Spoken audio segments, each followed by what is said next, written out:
Hey guys, welcome to Tutorial Guru. Today we'll be learning how to pin location on Google Maps, and now let's dive right in.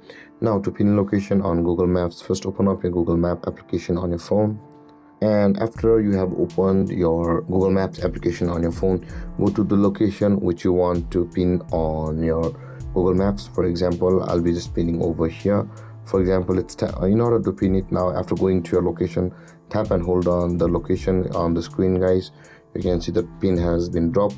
Now in order to remember it, you will be required to save it. If you cancel it, it will be just gone like this. Now in order to save it, tap and hold on the location which you want to pin, and over here when the drop pin option appears at the bottom of the screen, after the red mark appears, you can see there's a save button available for us over here.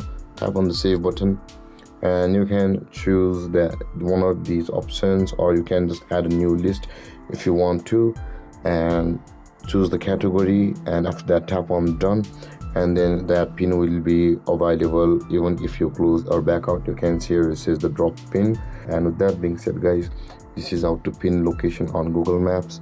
And if you have any confusions or questions regarding the topic, feel free to comment in the comment section below, and don't forget to like, subscribe and hit that bell icon for more videos. Thank you for watching, guys. Peace.